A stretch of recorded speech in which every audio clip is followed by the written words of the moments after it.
आज की बड़ी खबर, बीजेपी ने नए अध्यक्ष नितिन नवीन आज पदभार संभालेंगे। सुबह 11:30 बजे पार्टी मुख्यालय पर आयोजित कार्यक्रम में वे पद संभालेंगे। इससे पहले वे आज दिल्ली के झंडेवालन मंदिर पहुंचे हैं और दर्शन पूजन किए हैं यहां पर। इसके बाद वे वाल्मीकि मंदिर भी पहुंचे। साथ ही नितिन नवीन बंगला साहिब गुरुद्वारे भी गए हैं। तो देखिए, आज पदभार संभालने से पहले सुबह सवेरे नितिन नवीन का मंदिरों में दर्शन करने का सिलसिला देखा जा रहा है और सबसे पहले यहां पर मंदिर में जाकर पूजा अर्चना की है। विशेष पूजा अर्चना ये की गई है, आशीर्वाद जो है वो लिया गया है भगवान का। और इसी के साथ बंगला साहिब भी वो पहुंचे हैं। एकाएक कर तमाम धार्मिक स्थानों पर जाकर आशीर्वाद लिया है। आज बड़ा मुख्य कार्यक्रम रहेगा क्योंकि औपचारिक तौर पर नितिन नवीन का नाम बीजेपी अध्यक्ष के तौर पर घोषित किया जाएगा और इसी के साथ आज पदभार वो संभालेंगे। दो तस्वीरें आपके सामने है। झंडेवालन मंदिर में जब पहुंचे नितिन नवीन और यहां पर पुरोहित पंडितों से विशेष आशीर्वाद लिया, भगवान के सामने यहाँ पर पूजा अर्चना विशेष तौर पर की गई।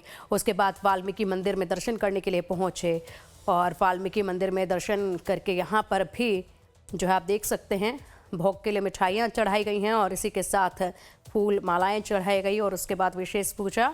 और साथ ही नितिन नवीन बंगला साहिब गुरुद्वारे भी गए हैं। और अब देखिए, ये सीधा तस्वीर आपको दिखा रही है प्राचीन हनुमान मंदिर से।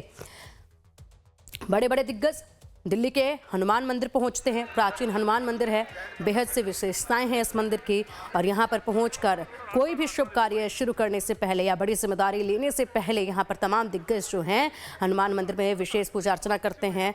और देखिए, दिल्ली के दिग्गज भी नजर आ रहे हैं नितिन नवीन के साथ यहाँ पर खासकर। और इसी के साथ यहाँ हनुमान मंदिर में जाकर अब पूजा अर्चना करेंगे। आप तस्वीरें देख सकते हैं, सीधा तस्वीरें हैं इस वक्त की। तो बड़ी जिम्मेदारी आज नितिन नवीन को दी जाएगी और बीजेपी के युवा राष्ट्रीय अध्यक्ष चुने गए हैं और औपचारिक तौर पर नितिन नवीन का आज ऐलान कर दिया जाएगा नाम का। हाथ में ध्वजा और एक हाथ में यहाँ पर पुष्पमाला और मिठाई का डिब्बा, इसी के साथ पहुँच रहे हैं हनुमान जी के दर्शन करने के लिए। और अब खासी पूजा अर्चना यहाँ पर करते नजर आएंगे। पहले झंडेवालन मंदिर, फिर वाल्मीकि मंदिर और अब हनुमान मंदिर से सीधा ये तस्वीरें सामने आ रही हैं। हनुमान जी का आशीर्वाद ग्रहण करेंगे और उसके बाद देखना होगा कि नितिन नवीन क्या किसी दूसरे धार्मिक स्थान पर भी जाएंगे क्या। और सुबह से ही उनका ये सिलसिला आज देखा जा रहा है क्योंकि बड़ी जिम्मेदारी उनको संभालनी है। और आज पूरे देश भर से बीजेपी के तमाम दिग्गज जो हैं वो दिल्ली में एकजुट होंगे। दिल्ली भाजपा कार्यालय को बेहद ही बखूब सजाया गया है। और चलिए, अब अधिक जानकारी के लिए हमारे सहयोगी कमलेश जी का रुख कर लेते हैं। कमलेश जी, सुबह सवेरे से ही आज का दिन हालांकि बड़ा है काफ़ी बीजेपी के लिए और खास करके नितिन नवीन के लिए, लेकिन सुबह सवेरे से नितिन नवीन का सिलसिला जो है वो देखा जा रहा है। बड़ी जिम्मेदारी संभालने से पहले और यहाँ पर पद की जिम्मेदारी संभालने से पहले मंदिरों का सिलसिला उनका देखा जा रहा है, पूजा अर्चना का सिलसिला उनका देखा जा रहा है। पहले झंडेवालन मंदिर, फिर वाल्मीकि मंदिर, उसके बाद अब हनुमान मंदिर में दर्शन करते नजर आ रहे हैं। देखिए, निश्चित रूप से ये सनातन परंपरा का हिस्सा है कि जब भी कोई शुभ काम शुरू होता है तो जो सनातन प्रेमी हैं वो मंदिरों में दर्शन करने जाते हैं, भगवान के सामने मत्था टेकने जाते हैं। और इसी परंपरा का निर्वाह करते हुए नितिन नवीन, जो की बड़ी जिम्मेदारी मिलने जा रही है, 13 करोड़ बीजेपी वर्कर्स के सहयोग से वो बीजेपी के अध्यक्ष बनने जा रहे हैं। और उनकी ताजपोशी 11:30 बजे वो बीजेपी अध्यक्ष का जो चेयर है 4थी मंजिल बीजेपी दफ्तर में, उस पर ताजपोशी उनकी होगी और तमाम दिग्गज होंगे। इसलिए उससे पहले परमपिता परमेश्वर को याद करने गए हैं। और आपने देखा कि जो दिल्ली के सिद्ध पीठ हैं, खासकर झंडे वाला मंदिर, उसके गुरुद्वारा, फिर वाल्मीकि मंदिर, फिर हनुमान मंदिर, कनॉट प्लेस का, इन तमाम जगह वो गए और मत्था उन्होंने पूजा अर्चना की, प्रसाद चढ़ाए। तो ये परंपरा का निर्वहन है। परंपरा का निर्वहन करने के बाद यहाँ सीधे बीजेपी दफ्तर आएंगे और बीजेपी दफ्तर आने के बाद प्रधानमंत्री, चूंकि 11:15 बजे प्रधानमंत्री के आने की सूचना है और प्रधानमंत्री के आने के बाद ये पूरा कार्यक्रम शुरू हो जाएगा और उनको विधिवत बीजेपी अध्यक्ष की कुर्सी पे बैठाया जाएगा। निश्चित रूप से 45 साल बीजेपी 45 साल की हो गई है और 45 साल में 45 वर्ष के युवा नितिन नवीन का युग आज से प्रारंभ हो रहा है। हालांकि अनौपचारिक रूप से कल ही ये अनाउंसमेंट हो चुका था, लेकिन औपचारिक रूप से आज उनकी ताजपोशी होने वाले बीजेपी अध्यक्ष के पद पे।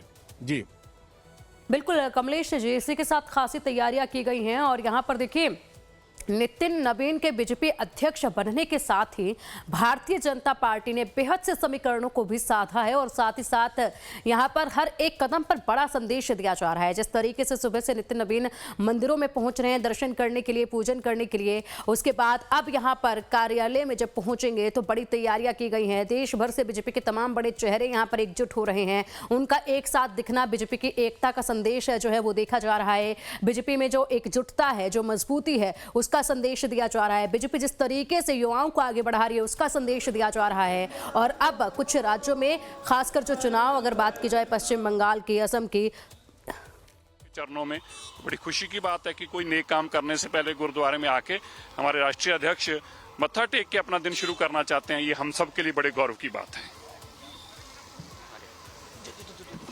और देखिए ये गुरुद्वारे से भी यहाँ पर तस्वीरें सामने आ रही हैं। नितिन नवीन जब यहाँ पर पहुंचे हैं और गुरुद्वारे में भी आशीर्वाद लिया जा रहा है, मत्था टेका जा रहा है और यहाँ पर भी गुरुद्वारे में खासी भीड़ नजर आ रही है जब नितिन नवीन पहुंचे हैं। बड़ा संदेश इन तस्वीरों से आज जा रहा है कि देखिए सनातन धर्म को आगे बढ़ाते हुए, इसमें विश्वास रखते हुए तमाम धार्मिक स्थानों पर जाकर आशीर्वाद लेकर नई जिम्मेदारियां संभालेंगे नितिन नवीन। बड़ा संदेश है ये। सुबह से ही जो तस्वीरें दिल्ली से अलग अलग जगहों से सामने आ रही हैं, हमारे सहयोगी कमलेश जी लगातार हमारे साथ जुड़े हैं। कमलेश जी, तस्वीरें देख रहे हैं, बंगला साहिब की तस्वीर भी हमने देखी है, सीधा तस्वीरें दर्शकों को भी दिखा रहे हैं। यहाँ पर भी पहुंचे नितिन नवीन, तो अलग अलग तरीके से यहाँ पर बड़ा संदेश जो है वो दिया जा रहा है। यानी कि एक फैसला लिया गया, बड़ा फैसला लिया गया बीजेपी अध्यक्ष के चुनाव का, लेकिन बेहद से समीकरणों को साध दिया गया है इससे। जी देखिए, निश्चित रूप से अब समीकरण कई तरह से सधेंगे और आगे भी सधेंगे, क्योंकि 63% आबादी देश में युवाओं की है।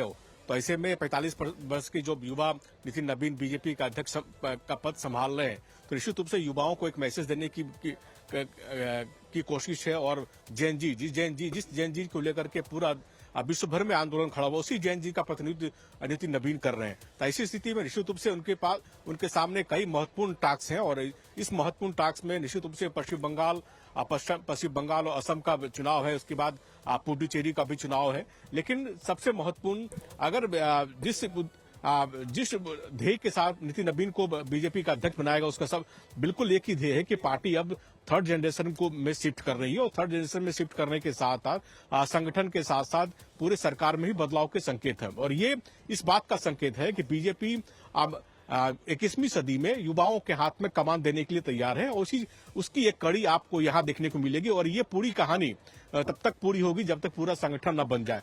तो आप कह सकते हैं कि शुरुआत हो चुकी है।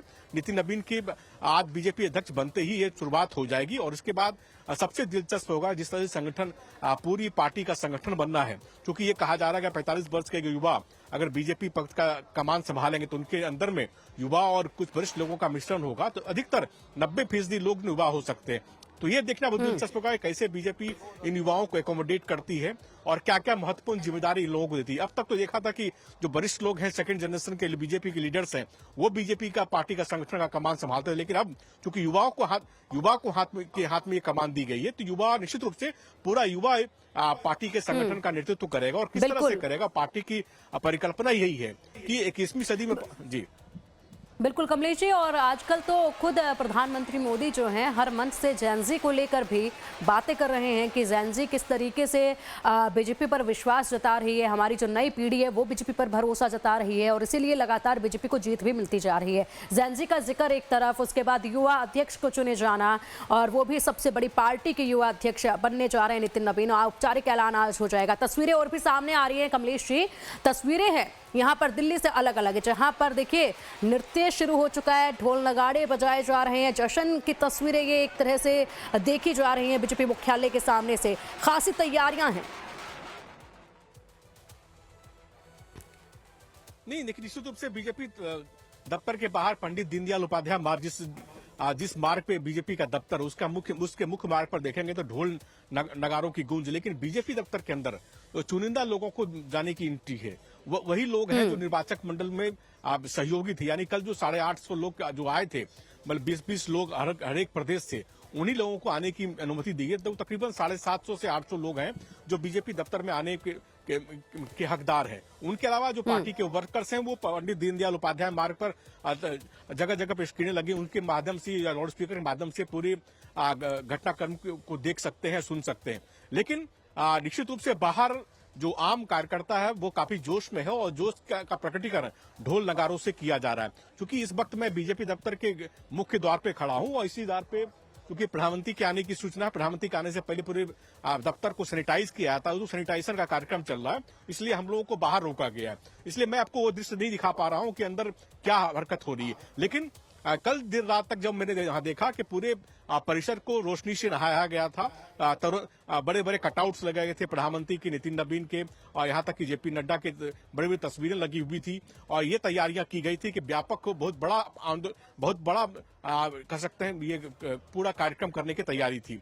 लेकिन अंदर का प्रदेश जब मैं अंदर जा पाऊंगा तब दिखाऊंगा। लेकिन बाहर जो पंडित दीनदयाल उपाध्याय मार्ग है, आईटीओ से लेकर पूरा लंबा, लगभग 1.5 किलोमीटर लंबा जो मार्ग है, सभी जगह तोरण द्वार, प्ले कार्ड्स और इस तरह के कार्ड से सजे पड़े हैं और लोग ड्रम पे, बैंड बाजे की धूम पे नाच रहे हैं, गा रहे हैं। लेकिन जैसा मैंने आपको कहा कि लगभग 700-800 लोगों की ही एंट्री बीजेपी दफ्तर के अंदर है, जो कि निर्वाचक मंडल के हिस्सा है। बिल्कुल, तमाम दिग्गज आज एक साथ नजर आएंगे, बड़ा संदेश यहाँ से दिया जाएगा। और इसी के साथ क्या कुछ और संदेश आज के दिन दिया जा सकता है? जाहिर सी बात है यहाँ पर बड़ा संदेश तो दिया ही जा रहा है तस्वीरों के माध्यम से, लेकिन प्रधानमंत्री मोदी क्या आज के दिन कुछ कह सकते हैं? क्या उनकी तरफ से कोई बड़ा संदेश दिया जा सकता है? क्या आगे के लिए कोई मार्गदर्शन के लिए यहाँ पर उनकी बातें जो हैं वो सुनी जा सकती हैं? क्योंकि देखिए, युवा अध्यक्ष चुने जा रहे हैं नितिन नबीन और पदभार आज से वो संभालने जा रहे हैं। इसके बाद पहली बैठक होगी, पहली बैठक जब वो करेंगे तो उस वक्त बड़े फैसले लिए जाएंगे, बड़ी जिम्मेदारियां हैं उन पर। तो खुद अकेले वो इस राह पर चलेंगे और बड़े फैसले लेने की स्वतंत्रता उनके पास रहेगी, या फिर मार्गदर्शन उनको ऊपर से मिलता रहेगा और उसके तहत वो बड़े फैसले करेंगे?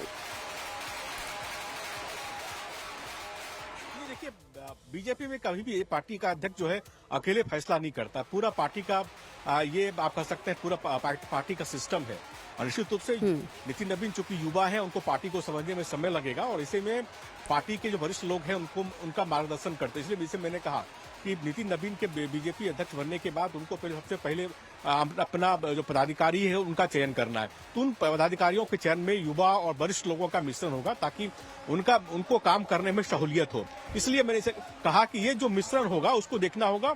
और जब प्रधानमंत्री आ जाएंगे 11:15 बजे उनके आने की सूचना है, तो 11:15 बजे प्रधानमंत्री का भी संबोधन होगा, नितिन नबीन का भी संबोधन, जेपी नड्डा का भी संबोधन। क्योंकि जेपी नड्डा निवर्तमान पार्टी के अध्यक्ष हैं, वो आज पदभार छोड़ देंगे और नितिन नबीन पदभार ग्रहण करेंगे। तो इसलिए स्वागत समारोह तो जेपी नड्डा ही करेंगे, उनका भी भाषण होगा, प्रधानमंत्री का भी भाषण होगा और निश्चित रूप से नितिन नबीन का ही भाषण होगा। बिल्कुल। और फिलहाल अगर बात की जाए कमलेश जी, जिस वक्त यहाँ पर नितिन नबीन ये बड़ी जिम्मेदारी संभाल रहे हैं, ऐसे में देखिए पश्चिम बंगाल का गढ़ जो है वो भी जीतना है, क्योंकि इस वक्त भारतीय जनता पार्टी का पूरा फोकस जो है वहीं पर नजर आ रहा है। एक के बाद एक बड़ी रैलियां हाल फिलहाल में हमने देखी हैं, पीएम मोदी की वहाँ पर जनसभाएं देखी हैं, वहाँ पर बड़े संदेश वहाँ पर देखे हैं। तो मुख्य टारगेट फिलहाल के लिए वहाँ पर भी नजर आ रहा है। तो उस चुनाव की भी बड़ी जिम्मेदारी नितिन नबीन पर रहने वाली है। यहाँ पर भी देखना होगा किस तरीके से उनके मार्गदर्शन में बाकी तमाम दिग्गज काम करेंगे, किस तरीके से नितिन नबीन यहाँ पर फैसला लेते हैं, ये भी एक बड़ी जिम्मेदारी उन पर रहने वाली है। तो इस पर क्या कुछ प्रभाव आपको नजर आता है, हो सकता है? नहीं, देखिए, चूंकि नितिन नबीन का चयन किया गया था, उसमें कहा जा रहा था कि भद्रलोक पश्चिम बंगाल को भद्रलोक कहा जाता है और बड़ी संख्या में भद्रलोक वहां, चूंकि 3 जो कम्युनिटी है काफी भद्र माने जाते हैं, उनमें से बड़ी कम्युनिटी जो कायस्थ समुदाय की है, जिससे नितिन नबीन आते हैं। तो निश्चित रूप से उनका प्रभाव जरूर पड़ेगा। और खासकर ये भद्रलोक बीजेपी से कहीं न कहीं अछूता था, बीजेपी के प्रभाव में नहीं था। हो सकता है कि नितिन नवीन के आने के बाद बीजेपी के बिल्कुल प्रभाव में आया। बीजेपी हिंदुत्व के एजेंडे पर सब जगह चलती है, पश्चिम बंगाल में भी चलेगी, तो हो सकता है इसका पॉजिटिव इम्पैक्ट पड़े। अब देखना होगा, क्योंकि चुनाव जो है मात्र 3 महीने के बाद है और पार्टी के जो प्रभारी है पहले ही घोषित कर वो अपना काम कर रहे हैं। तो ऐसी स्थिति में जैसा मैंने अब कहा कि पार्टी के वरिष्ठ जी बिल्कुल कमलेश जी, आप बने रहिएगा हमारे साथ। और तस्वीरें आ रही हैं सामने सीधा, वो भी एक बार हमारे दर्शकों को दिखाते हैं और बताते हैं कि देखिए आज नितिन नवीन के दिन की शुरुआत कैसे हुई है। सुबह सवेरे वो सबसे पहले पहुंचे हैं झंडेवालन मंदिर, यहां जाकर विशेष तौर पर पूजा अर्चना की है और यहां पर आशीर्वाद उन्होंने ग्रहण किया। उसके बाद वो पहुंचे वाल्मीकि मंदिर में जाकर भी उन्होंने विशेष तौर पर पूजा अर्चना यहां पर की है।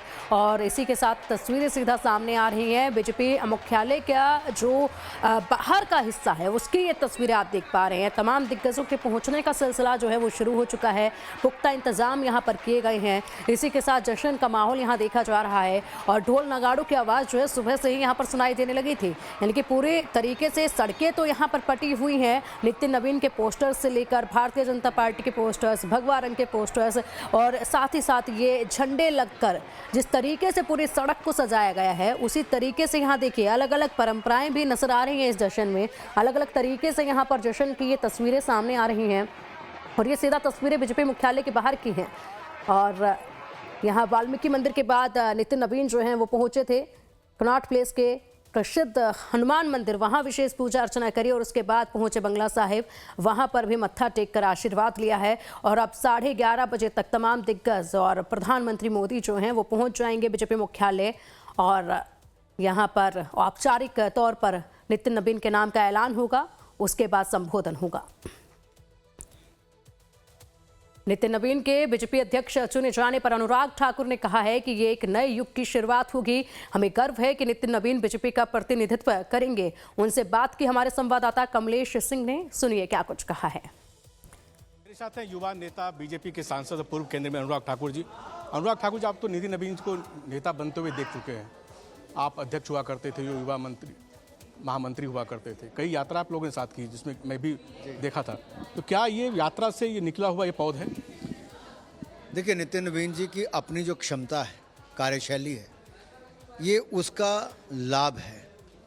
एक ऐसा युवा जो 5 बार का विधायक भी है, मंत्री भी है, सरकार संगठन दोनों का अनुभव है, चुनाव लड़ाने से लेकर लड़ने तक का, युवा मोर्चा से लेकर पार्टी का और युवा मोर्चा में राष्ट्रीय टीम से लेकर प्रदेश की टीम का।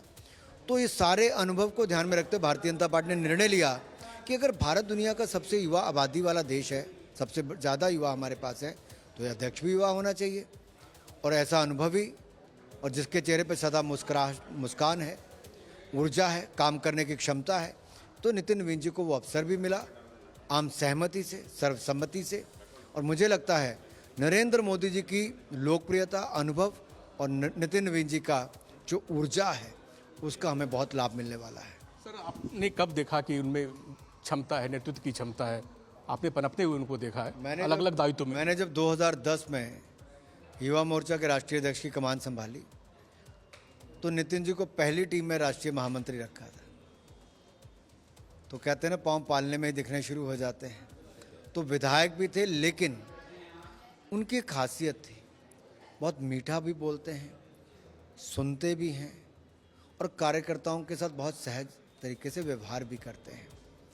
देखिए, दबाव जो एक विधायक के ऊपर और संगठन में काम करने वाले व्यक्ति के ऊपर होता है, उन्हें कई वर्षों तक उसको बहुत अच्छे तरीके से निभाया। ये उनकी ताकत है। चेहरे पे तनाव, शिकन वो नज़र नहीं आती, वो हमेशा ऊर्जा से भरे हुए नज़र आते हैं। सर, एक संकेत ये भी तो है कि आप काम करते रहिए, पार्टी कभी उठा लेगी आपको। मैं तो जेन ज़ी के लिए तो सबसे बड़ा संकेत है। हमने पहले कई राज्यों के मुख्यमंत्री ऐसे बनाए जो पहली बार के विधायक थे, कई केंद्रीय मंत्री ऐसे बने जो सांसद भी नहीं बने या फिर कोई पहली बार के सांसद थे तो सीधे मंत्री बने। अब 5 बार के विधायक हैं लेकिन अनुभवी हैं, युवा हैं, तो उनको अवसर दिया। तो आप काम करते रहिए, आपको कभी भी मौका मिल सकता है। भाजपा है, इसलिए युवाओं से कहता हूं कि 1 लाख युवाओं को कहा है कि राजनीति में आगे जुड़ना है तो आइए, भाजपा आपका इंतजार कर रही है। सर, दूसरी तरफ एक चिर युवा भी है सर। अब उन्होंने 96 हार उनके नेतृत्व में हुई है, इस साल शतक हार का उनका लग जाएगा। राहुल जी को शुभकामनाएं। ये थे अनुराग ठाकुर जो केंद्रीय मंत्री रहे और नितिन नवीन के जब महामंत्री थे तो ये राष्ट्रीय महामंत्री ये राष्ट्रीय अध्यक्ष हुआ करते थे युवा मोर्चा के, जिन्होंने अपना साझा किया, अनुभव साझा किया कि जब वो मंत्री के रूप में काम करते थे। आकाश के साथ कमलेश सिंह, लाइव टाइम्स, दिल्ली।